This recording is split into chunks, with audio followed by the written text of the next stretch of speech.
Okay. Hey, Instagram. It's been a minute since I've gone online or really done anything on my social media, and it's for a purpose, But I had to take a step back off of social media and get grounded in my root chakra, and take some time to build my foundation. This is just me sharing a little bit about myself with you guys. I realized that, the last year was a lot of me looking for something better and not taking that, of course, taking time to heal, but through my healing, I found that I was just always going, trying to build, trying to do something, this vision that I've had for myself, not realizing that, my foundation from the previous 2 years had been wiped from right under me. It's literally like the tower card. Like everything fell apart, and except I was still trying to put the pieces together of what I had left over and build something out of that without, the foundation. So I had to take some time to sit back and think about that. And in that time, in the time that I've been taking this break from social media, I have found myself, I know I've already talked about this too, found myself getting more connected with God and Spirit, and like I said, it's all for purpose. And I'm sitting here. It's an amazing day, honestly. I just got off work a little bit ago, and it's raining pretty hardcore. Oh no. Hold on, y'all. Wait. Okay. I had to throw on the do not disturb real quick. It's raining, and it's been raining, but this is the first time it's like big rain instead of just like little rain. I don't know how else to explain what is big rain. It feels good outside, and it's comforting. I really like the rain. And it's comforting to be in the rain while sitting in my car. I feel like a little eggshell that's going through water, but the water's falling and I can still breathe. So, I don't know. I'm enjoying this time, but I'm sitting here and I was watching a video by Lleo Okia. I don't know if anybody knows about her. If you don't, you should definitely check her out. And she prompted me to think about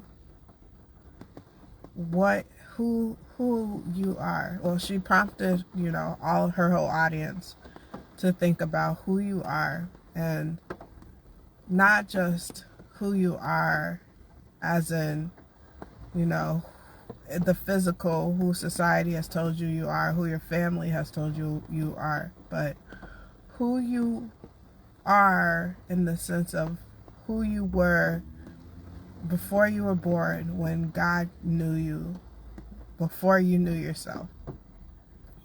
Tapping into that, who you've always been before you got into this world, before you started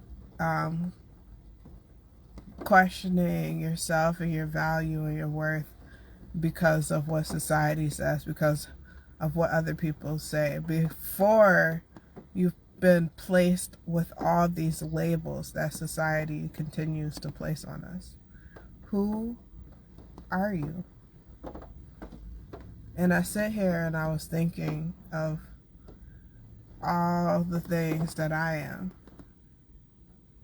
And it's interesting because of course, immediately you're thinking of all the labels that you're placed with society. I am a daughter. I am someone's sister. I am a life coach. I am a black woman. I am an artist, a musician, you know. I am ambitious or motivated, self-motivated, an achiever. And these are all things that not anybody, some are labels placed from society, some are just labels placed on us, some are labels that I've come up for myself, but they're all physical. And so when you try to get deeper, I think my conclusion was, when you go deeper than the physical labels of who you really are, there's only two answers. You are unconditional love, or you are fear. And please comment and correct me if I'm wrong. I would love to hear your opinions and your thoughts about this, but when you break it down, that's really all it is. That's really all it is. You're either in love or you're fear.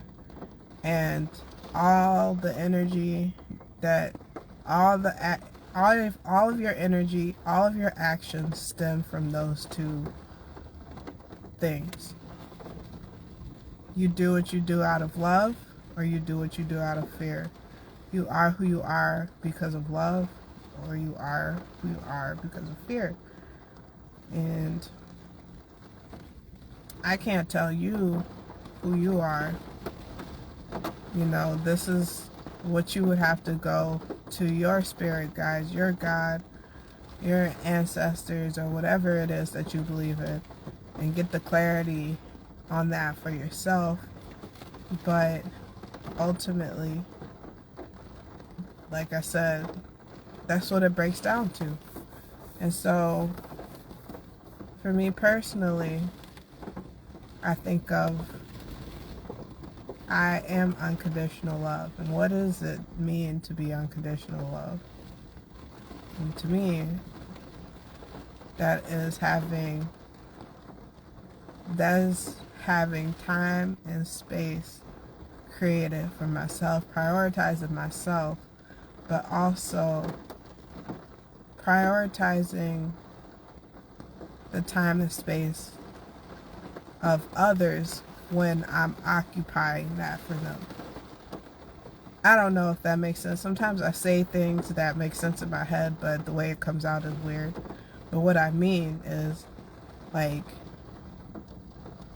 when I'm at work, I am prioritizing that time and that space at work to respect the people in that environment, because that's where my energy is occupying their time and space. And so, yeah, I don't know if I'm getting repetitive here, but it's just all breaks down to that. And I think that it's important to think about these things, because also you guys, it's important to think about these things, because just listen to what I said. It breaks down to two different energies. You're either a person of unconditional love or a person of fear. In your heart, that's where you're going to find it. In your heart and your soul. It's within. And that means that it's not just one singular body on this physical realm. Okay, what do I mean by that? I mean that we are not all the same people. We're not all the same. You know, you might hear people say there's a spiritual warfare. There is a spiritual warfare. There's a spiritual, and a lot of, not only a spiritual warfare against the energy of people and what angels and demons, but it's, you know, mindset. There is a warfare within your mind. What is attacking your mentality? These are what, and then these things that are attacking your mentality are, you know, self-hate, self-loathing, or not feeling good enough, not feeling worthy, or feeling like you aren't enough, which this world pushes that. They want you to not feel like you're enough. They want you to feel like you need this, and this to be qualified for that. And if you're a person of love, you're already qualified. How do you know if you're a person of love? Because even people of love have these attacks. You know, I can say for myself, I've had plenty of these attacks, but it's all in the way that you deal with the attacks. If you, okay, I'm gonna try to give a metaphor here. Let's say you're applying for this job, right?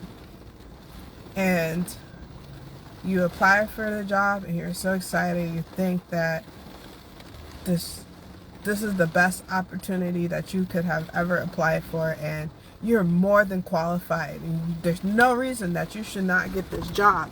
No reason at all.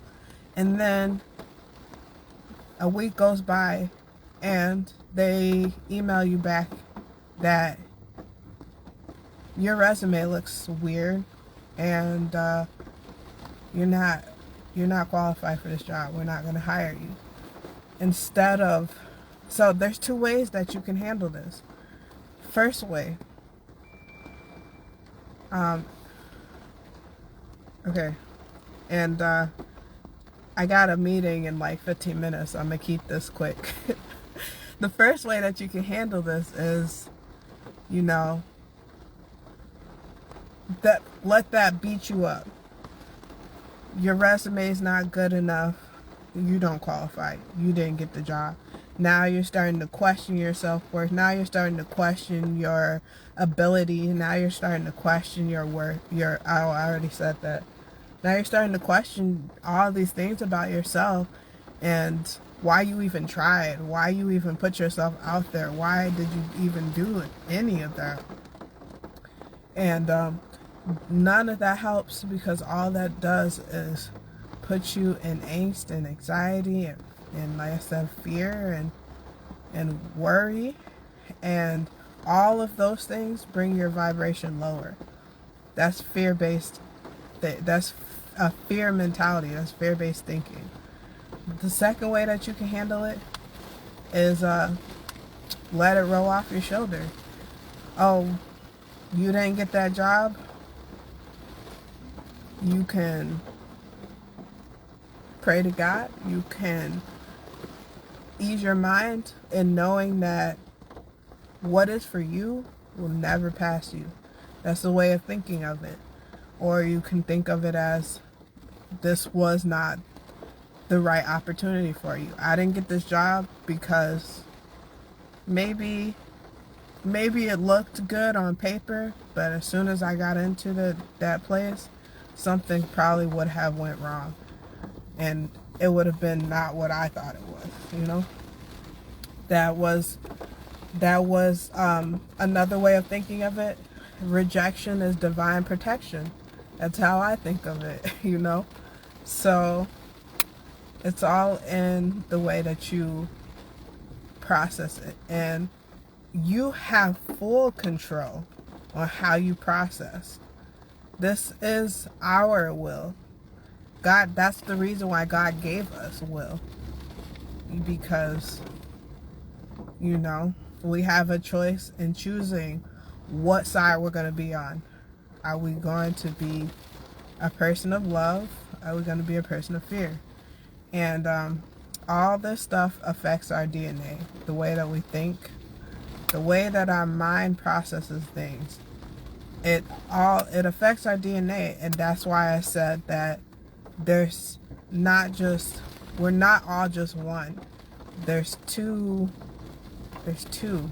There's people of love and people of fear. And it's all up to you. And I'm not saying that, if you're a person of fear, that you're always going to be on that team, because it's completely possible to switch it up. That is the power of will. You have to go through a paradigm shift. You have to change your mind, and you have to feed yourself new information consistently, all the time. Repetition. Just as much as you put all that negativity in your mind, is probably a pattern, right? You do something that you like, it doesn't turn out the way you like, and then you beat on yourself.